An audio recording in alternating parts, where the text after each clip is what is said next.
Hey, and welcome back to the Amplified Podcast. My name is Jac Carnett, and we are exploring the book of Numbers together. And so if you've never gone through Numbers before, or maybe you've gone through it and you pretty much just skimmed your way through it, first of all, you are not alone. And second of all, you're in the right place, because we're just going to read through it just as we did for Genesis, Exodus, and Leviticus, and we're going to explore what the text has to say to us. What does the Lord want to teach us? What is the Bible trying to say? And really, this podcast is to help you understand it. And so often we can get so caught up in the details, caught up in, the old traditions, the things that don't make sense, that we end up just tossing out the whole thing. But the goal of this podcast is to help you understand the Bible better. So that's what we're doing here today. We are going to be going over Numbers chapter 7 and Numbers chapter 8. Numbers chapter 7, chapter 8.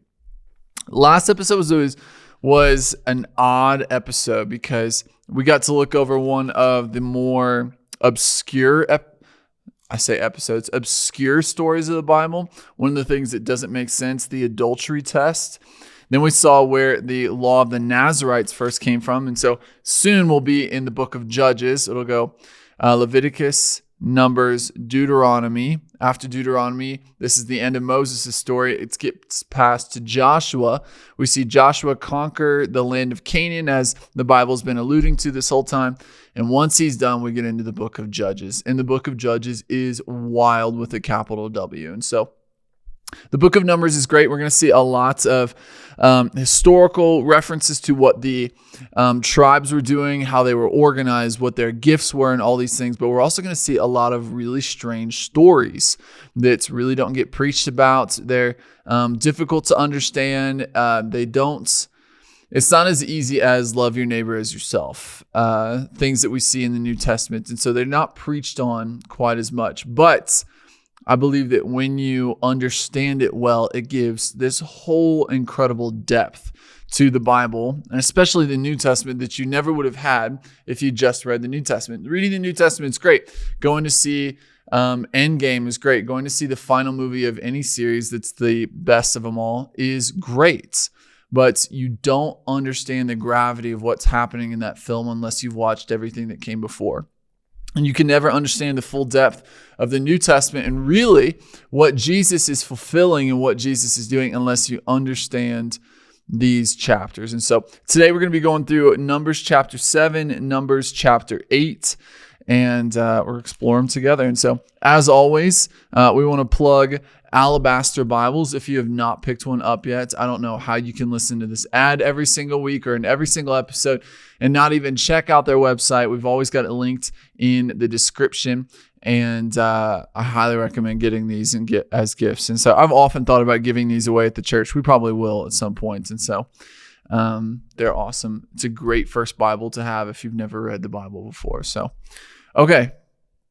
Let's dive into Numbers chapter 7. So Numbers chapter 7 is really this.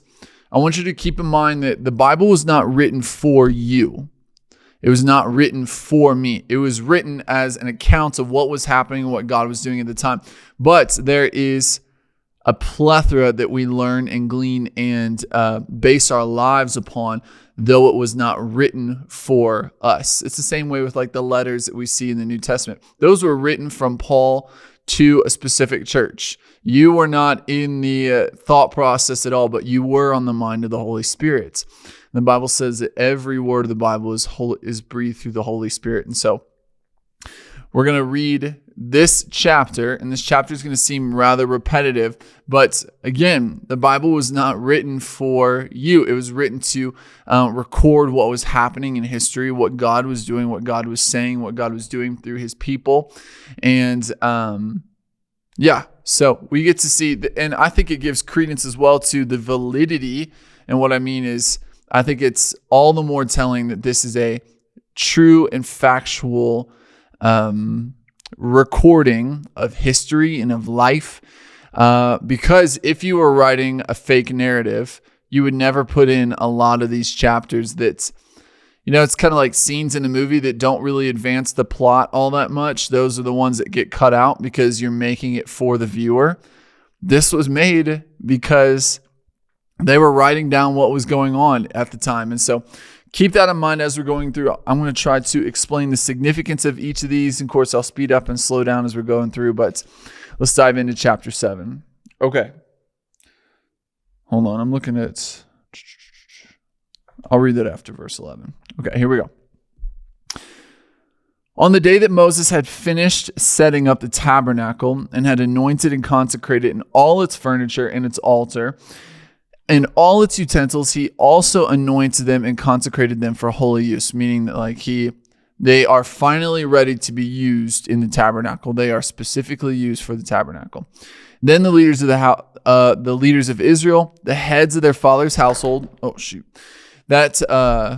So the leaders of the father's households, that is like the patriarch of each of these tribes. So you have, the tribe of Issachar, the tribe of Dan, the tribe of Judah. Each of them has a current leader, and those are the heads. They made offerings. These were the leaders of the tribes. They were the ones who were over the men who were numbered, like I just said. They brought their offering before the Lord, 6 covered carts and 12 oxen, a cart for each two of the leaders, and an ox for each one. And they presented them before the tabernacle. Hold on, I'm trying to understand this. They brought their offering before the Lord, 6 covered carts and 12 oxen, a cart for each two of the leaders, and an ox for each one, and they presented them before the Lord of the tabernacle. So I guess these leaders, they took up collections and they kind of grouped up in twos, and they brought 6 covered carts in total to the tabernacle, as well as an oxen from each tribe. So they already have, I'm going to start writing some of this stuff down. So they already have 6 carts and they have 12 oxen. Okay, let's keep going. Then the Lord spoke to Moses, saying, accept these things from them so that they may be used in the service of the tent of meeting, that's the tabernacle, and give them to the Levites, to each man according to his service. Okay, so Moses took the carts and the oxen and he gave them to the Levites. He gave 2 carts and 4 oxen to the sons of Gershon. So remember, the Levites are split up into 3 separate families. We have Gershon, according to their service in transporting the tabernacle. He gave 4 carts and 8 oxen to the sons of Merari, the second of the families in the tribe of Levi, according to their service in transporting the tabernacle under the supervision of Ithamar, the son of Aaron, the high priest. So remember, Aaron has 2 sons left. It's Ithamar and Eleazar, and they have very specific jobs. And all of the carts have now been given away to these first 2 families because they're the ones that are actually going to physically transport the pieces of the tabernacle from one place to the next. And so this is so that they don't have to carry these enormous posts and poles and all these heavy chests of silver rings by hand. The tribes of Israel are actually giving to the Levites so that they can actually transport the Lord's house. But to the sons of Kohath he gave nothing, because they were assigned the care of the holy things which they carried on their shoulders when the tabernacle was moved. So think about it like this. You have a big tent and you have the tabernacle, which is all of the posts, and you have the curtain rings, and you have all of the bases. Those you don't want to carry by hand. Those can be put on a cart. But the sons of Kohath, that's the third of the families in the tribe of Levi. So I'll do this as well. This is all Levi. Everything that the Kohathites, the sons of Kohath, were assigned to were the very special things. So we're talking about the bread. We're talking about the table that carries the bread. We're talking about the oil and the lampstands. Those actually have to be carried on their shoulders because they're important enough, just like the Ark of the Covenant, that we don't put them on an ox carts. Kind of like when you move houses. This is a great example. There are a lot of things that you're going to put into, the moving van and everything, and lock the door. And then there are some things when you move that you want to put in your book bag, you want to put in your purse. This is your passports. This is maybe the family photo album. Maybe this is your tax documents. Maybe this is your laptop. The very important things, those you want to carry on your person at all times. It's the same idea. Same idea. Okay. Verse 10, the leaders offered the dedication sacrifices for the altar on the day it was anointed, and they offered their sacrifice before the altar. Then the Lord said to Moses, let them each present their offerings 1 leader each day for the dedication of the altar. So now that the tabernacle has been finished and set up, it's taken a full year to create it and weave all the tapestries and get everything set and everything anointed and created and smelted and all this stuff. Now it's ready to be consecrated. And now each tribe is going to come one at a time, a new one each day for 12 days. And they're going to offer up some finances, some animals. They're going to give from their wealth to the house of God as respect for the house of God. And the bottom of the Amplified Bible says this for these first 11 verses. The tabernacle from the beginning to the end was constructed and furnished by willing hearts and hands. God wants us to give to his work because we are eager to, not because we are required. I talked about this literally in church on Sunday, where we give gifts and we offer things to the Lord, and we improve God's house, not out of obligation. But David wanted to build a house for God out of gratitude. And so time and again, we're going to see the Bible talk about if you are willing, if you would like to, if you are so moved in your heart to give, then give however much your heart wants to. But the Lord doesn't want any gift out of obligation. Just like you don't want somebody to give you a gift and after they give it to you, they said, well, my mom told me I had to give you this, or I felt like I was supposed to give you this, so here you go. That makes you not want a gift at all. The Lord is the same way. He wants the willing hearts. And so God wants us to give to his work because we are eager to, not because we're required. Jesus directed, give and it will be given to you. Good measure, pressed down, shaken together, running over. And that's Luke 6:38. We can never outgive God. And that phrase has often been abused to make people give more than they wanted to. But the Lord is always only asking us to give what we feel in our hearts to give. And maybe that is a big amount, or maybe it is a small amount this time, but give what is in your heart to give. And the Lord is so moved by our gratitude that, think about this. I preached about it this Sunday that David said, I want to build you a house, God. And God was so impressed. He said, not only will your son build me a house, so you still get to fulfill what you would like, but I'm going to build you a house, meaning that I'm going to make sure your sons sit on the throne for all of eternity. And of course, this all goes down to Jesus, who is still on the throne. So God's level of generosity is never going to be outmatched by us. And so when we give even just a small amount, God, I want to give you this offering. God, I just want to build you one building. God says, I'm going to make you an everlasting establishment for all generations. It's so disproportionate the way God gives back to us. So amazing. And so all that to say, give with the willing hearts. Give with the willing hearts. And so, okay, let's go on. So let's start to see who is giving what. I'm going to start to detail all the tribes. And actually, I'm going to pull up one of our pictures here of the tribes. So this is one of the pictures we used a little while back, a couple episodes ago. The Levites are already good, so we'll give them check marks. The Levites are good. This one here in the middle, that's the sons of Aaron. They are the ones that are inside the temple while it's active, and so they're not mentioned in this case. But as the altar and as the tabernacle is being dedicated, I'm going to go through each of these and I'll write out what they're giving, and then we'll start to do check marks for each of the tribes because all 12 tribes are going to show up here. Okay. Then the Lord said to Moses, let them present their offerings 1 leader each day for the dedication of the altar. Now the one who presented his offering on the first day was Nahshon, the son of Amminadab of the tribe of Judah. Judah is often going first, often the most important. They're also the biggest tribe, and they're also the tribe that Jesus comes from. So not too shabby. And his offering was 1 silver dish, 1 silver dish.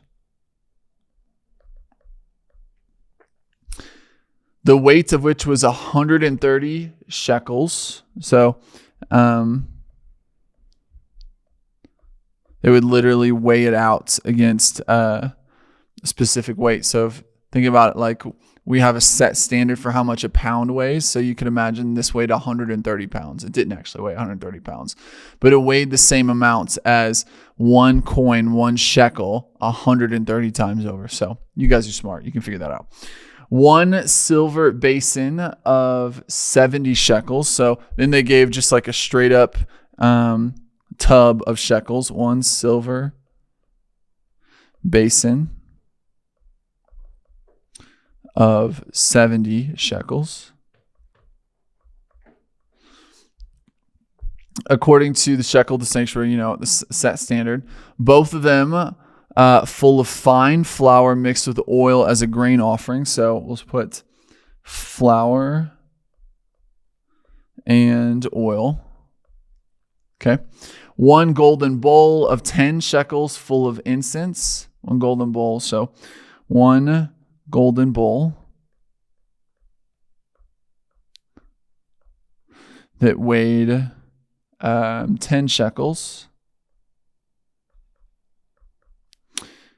And it had inside it, what did it say? Incense. So we'll say full of incense. Incense.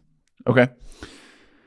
And then 1 young bull, 1 ram, 1 male lamb, 1-year-old as a burnt offering. So I'll put that up here. A bull, a ram, a goat as burnt offerings, right? All 1-year-old.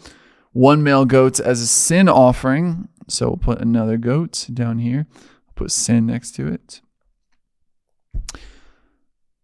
And for the sacrifice of peace offering, 2 oxen, 5 rams, 5 male goats, 5 male lambs, 1-year-old. This was the offering of Nashon of the son of Amminadab from the tribe of Judah. So I'll write those down. So we'll do times 5, and we'll put, actually it's not all times 5.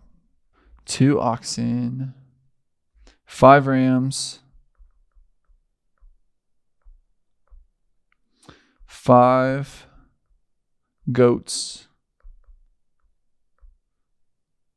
Of course, these are all used for different purposes that we discussed throughout Leviticus, and 5 male lambs, and then 5 lambs. So the next ones are going to go faster because you're going to start to see just a little bit of repetition here. Okay, so Judah is good. On the second day, Nethanel of the son of Zuar of the tribe of Issachar. So we're going down the east side first. Issachar presented his offering. He presented as his offering 1 silver dish, the weight of which was 130 shekels. So we're not talking about, we're talking about like a big plate with, edges on the inside of it that is full of flour. So it has flour, but also the dish itself is also an offering. Was 130 shekels, 1 silver basin of 70 shekels according to the shekel of the sanctuary, both of them full of fine flour mixed with oil as a grain offering. Okay. 1 golden bowl of 10 shekels full of incense, 1 young bull, 1 ram, 1 male lamb, 1-year-old as a burnt offering, 1 male goat as a sin offering. And for the sacrifice of peace offerings, 2 oxen, 5 rams, 5 male goats, 5 male lambs, 1-year-old. This was the offering of Nethanel, the son of Zuar, from the tribe of Issachar. So that's day 2. So again, they gave the exact same things as the tribe of Judah. So obviously there's communication going on, whether this was from the top or it was actually probably from the top. This is the expected sacrifice because they're covering a lot of different areas here. They're covering peace offerings and sin offerings and burnt offerings and grain offerings, all the things that we discussed throughout Leviticus. On the third day was Eliab of the son of Helon, the leader of the tribe of Zebulun. So this completes the eastern side, who presented his offering. And as you can guess, his offering was 1 silver dish, the weight of which was 130 shekels, 1 silver basin of 70 shekels, according to the shekel of the sanctuary, both of them full of fine flour mixed with oil as a grain offering, 1 golden bowl of 10 shekels full of incense, 1 young bull, 1 ram, 1 male lamb, 1-year-old as a burnt offering, 1 male goat as a sin offering, and for the sacrifice of peace offerings, 2 oxen, 5 rams, 5 male goats, 5 male lambs, each 1 year old. This is the offering of Eliab, the son of Helon, of the tribe of Zebulun. So, of course, the eastern side, whenever they would travel, would move out first. So it makes sense that these tribes on the eastern side would go first. And if I remember correctly, I don't remember which one goes next. On the 4th day, it was Eliezer, the son of Shadur, the leader of the tribe of Reuben. So that would be east. Now we're going down the south side. I just messed up the color.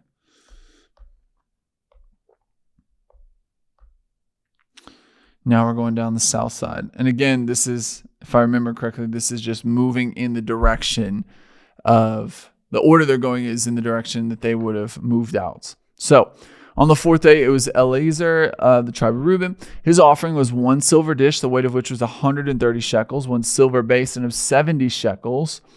I don't know what the difference between a dish and a basin is. I'm guessing they're both bowls. So, according to the shekel of the sanctuary, both of them full of fine flour, mixed with oil of the grain offering, 1 golden bowl of 10 shekels, the weight. So again, it's a bowl that weighs the same amount as if you put 10 shekels, 10 coins on the other side of the scale. Full of incense, 1 young bull, 1 ram, 1 male lamb, 1 year old as a burnt offering, 1 male goat as a sin offering, and for the sacrifice of peace offerings, 2 oxen, 5 rams, 5 male goats, 5 male lambs, 1 year old. This is the offering of Eliezer, son of Shadur, from the tribe of Reuben. So each of them is giving the same thing because I think the exact same thing is expected of them. God's not looking for creativity here. He's looking for order. We've talked about time and again where the God we serve, the God that is a God of order. God is not a God of chaos. He's the one who brings chaos into order. He's the one who tames the sea. He's the one who turns the snake into a staff. And so we're going to see the same thing played out in a lot of the Bible where God is doing things by a set standard because God is a God of order. And that's just the way it is. We talked about all the way back in the beginning, if you listen from the first episode, that as God was creating things, he was creating them one from each kind. And God is trying to place order within the people and understand that there are rules that are necessary before they even get to where they're supposed to go, the land of Canaan, because they're going to see a lot of chaos there and they're going to be drawn in by that chaos. So I'm guessing Simeon is next. 5th day, it was, this is verse 36, it was Shelumiel of the son of Zurishaddai, the leader of the tribe of Simeon. How about that? Who presented his offering. His offering was 1 silver dish, the weight of which was 130 shekels, 1 silver basin of 70 shekels. So 200 shekels worth of silver is being given over. According to the shekel of the sanctuary, both of them full of fine flour, mixed with oil as a grain offering, 1 golden bowl of 10 shekels, full of incense, 1 young bull, 1 ram, 1 male lamb, 1 year old for a burnt offering.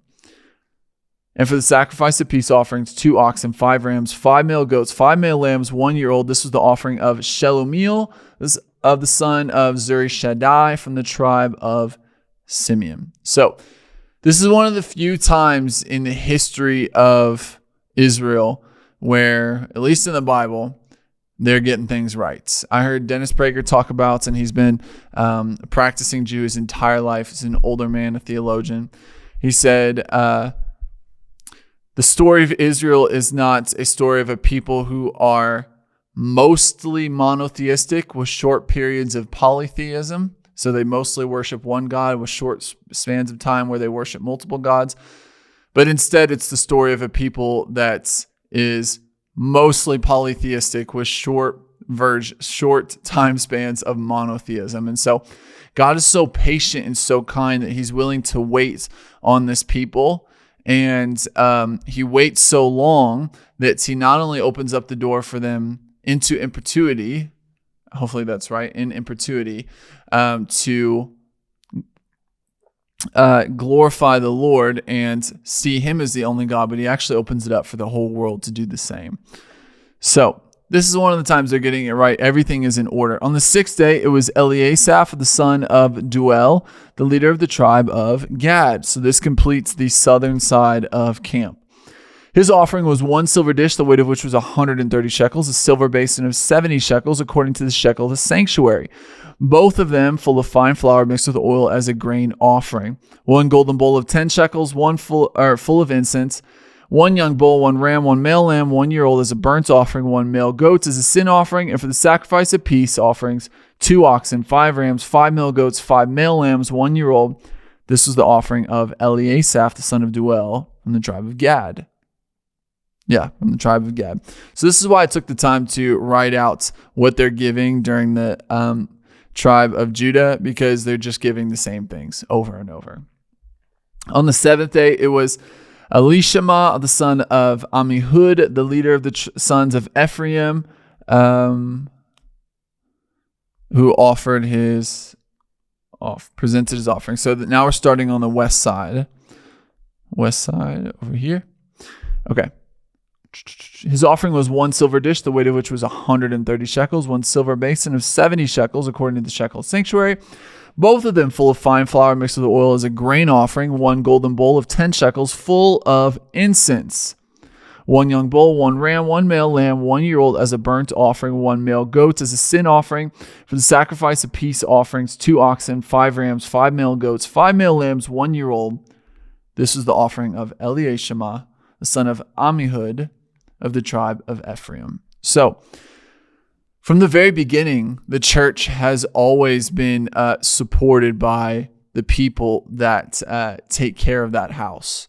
God is looking for willing givers that he can bless in return. And so I think we see incredible blessing upon all of the Israelites because they're bringing together their own wealth to fund the tabernacle, to make sure that those who serve God day in and day out are taken care of as well. And I think we see the same thing today. It's why the tithe still exists. It's why this spirit of generosity reigns true throughout all the generations, because God doesn't want to do everything himself. He wants to partner with us and see our heart in it as well. So next is going to be Manasseh. On the 8th day, it was Gamaliel, the son of Peda, Hebrew names, Pedahzur, Pedahzur, the leader of the tribe, the sons of Manasseh, second on the west side. Manasseh, who presented his offering was 1 silver dish, the weight of which was 130 shekels, and 1 silver basin of 70 shekels, according to the shekel of the sanctuary. The shekel of the sanctuary, maybe I should slow down. Both of them full of fine flour mixed with oil as a grain offering. 1 golden bowl of 10 shekels, full of incense. 1 young bull, 1 ram, 1 male lamb, 1 year old as a burnt offering. 1 male goat as a sin offering. And for the sacrifice of peace offerings, 2 oxen, 5 rams, 5 male goats, 5 male lambs, 1 year old. This is the offering of Gamaliel, the son of Pedahzur, of the tribe of Manasseh. So one of the cool things that I won't get into this very deep, though I have studied quite a few of these, is as the story of Israel goes on, you're going to see more and more names that have the word Baal attached to them. And Baal was the false god that was an adversary against Israel. And you're still going to start to see more names that mean destruction, they mean scattered, they mean damage, they mean evil, they mean corrupt, they mean wicked. So the literal meaning of the names is going to change as the people of Israel descend into the same things that the Canaanites were involved in. However, at this moment, they are being led by men whose names mean the exact opposite. So like, for example, one of the father's names was El Shaddai, or Zuri Shaddai. I can't remember what Shaddai means. I know the songs about it. Give me just a second. Okay, I remembered. Well, I also looked it up. Shaddai means Almighty. And so often you see the name El Shaddai, God Almighty. a lot of these names mean really positive things. They mean God is giving, God is generous, God is loving, or they mean something positive like, prosperous or lovely or bright or something like that. And so that's a good way to kind of judge where the Israelites are in their current state, is what the names are. And that's a great way you can really look at any society, as we see more and more people with more and more wild names. Let's say that. Less traditional names. Not that you always have to name your kids something traditional, but it's a good way to kind of measure the state of a society as it moves through history. Okay, let's look at verse number 60. On the 9th day, it was Abidan, the son of Gideoni, the tribe of Benjamin, who presented his offering. So this completes the west side. His offering was 1 silver dish, the weight of which was 130 shekels, and 1 silver basin of 70 shekels, according to the shekel of the sanctuary, both of them full of fine flour mixed with oil as a grain offering. So grain offering is there. His offering, 1 golden bowl full of 10 shekels of incense, 1 young bull, 1 ram, 1 male lamb as a burnt offering, second type, 1 male goat as a sin offering, third type, 1 sacrifice of peace offerings, the fourth type, 2 oxen, 5 rams, 5 male goats, 5 male lambs, 1 year old. This was the offering of Abidan, the son of Gideoni, from the tribe of Benjamin. And it doesn't say it, but there's a grain offering as well. Grain offering as well. Yeah, because we see that.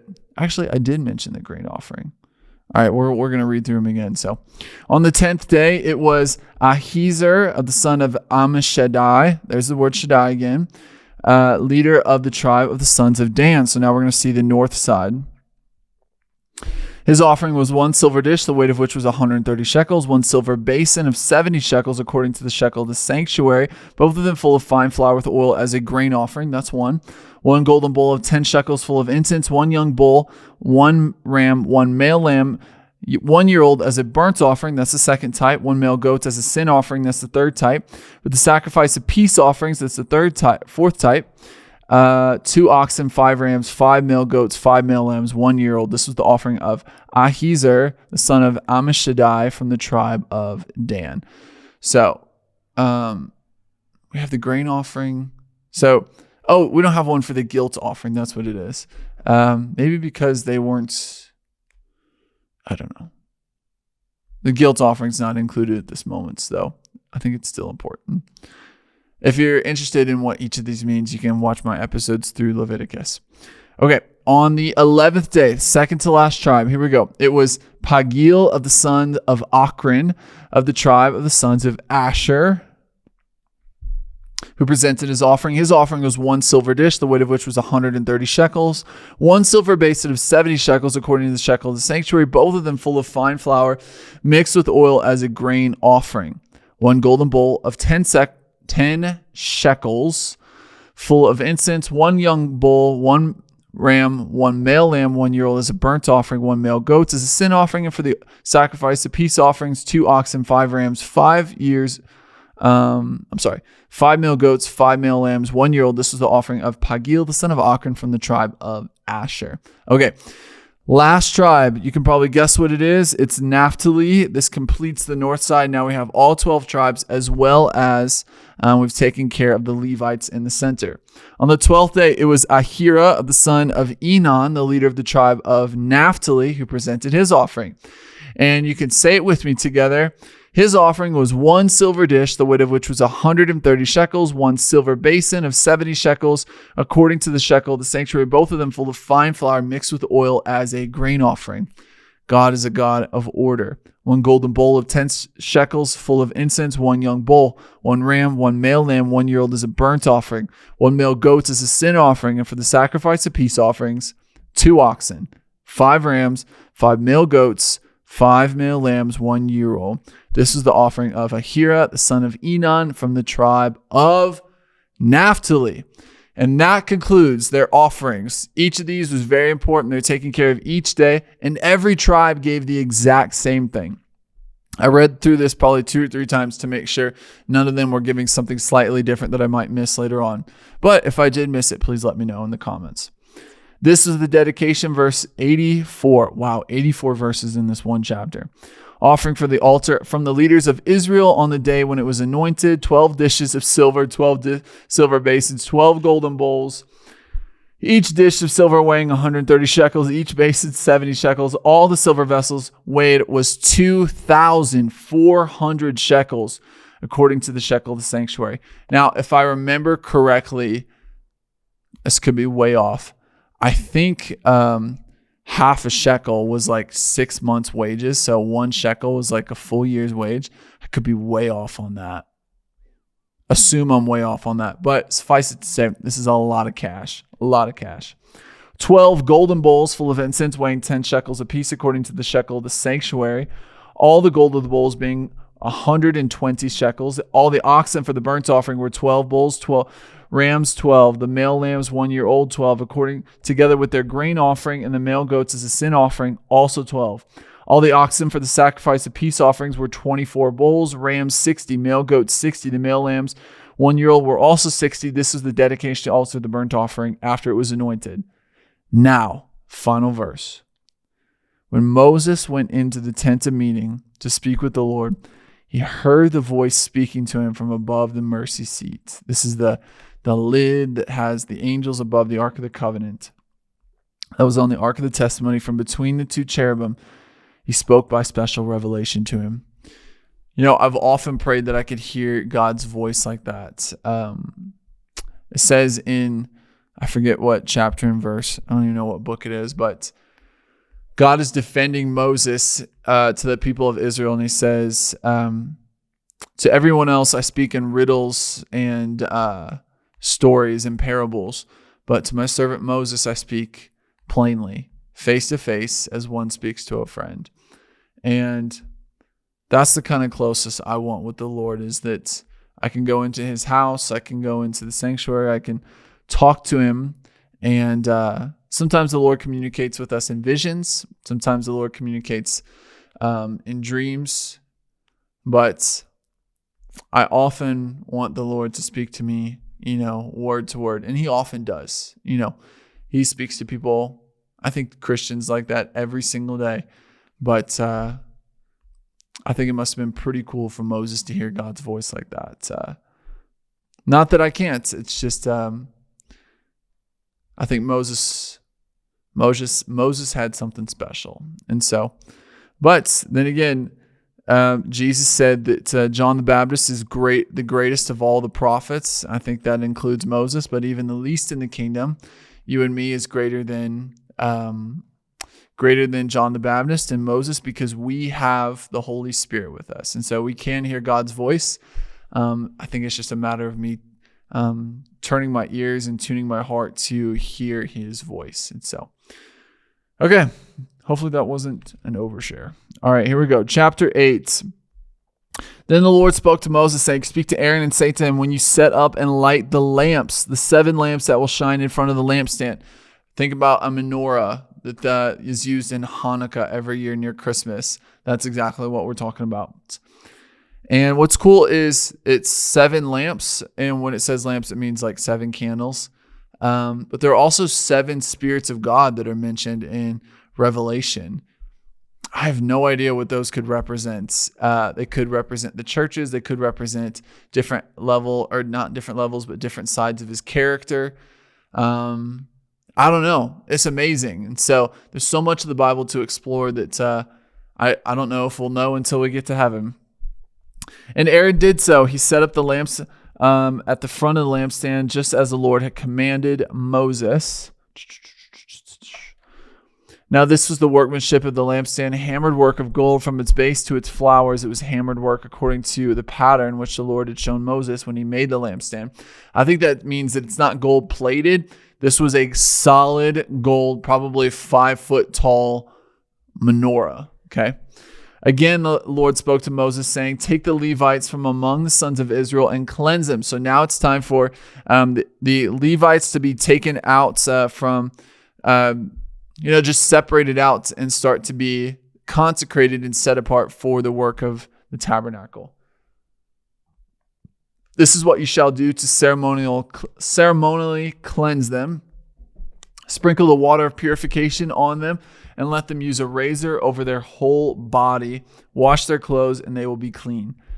I'm not sure why they had to shave all the hair off their bodies. I'm not saying that this is the same reason, but I know that priests in Egypt had to do the same thing. This has a reference to Numbers 19, verses 17 and 18. So let's look at that really quick. 19, verses 17 and 18. Here's what it says. Then for the unclean person, they shall take some of the ashes of the heifer burnt for the purification of sin, and running water shall be added to them in the container. A clean person shall take the hyssop and dip it in the water. Okay. I'm not sure why it references that. Maybe we'll figure it out later. But I don't know why they had to shave all the hair off their body. Thankfully, they did not make me shave the hair off my body at my ordination. That would be awkward. Then let them take a young bull and its grain offering of fine flour mixed with oil, and you shall take another young bull as a sin offering. You shall present the Levites before the tent of meeting, the tabernacle.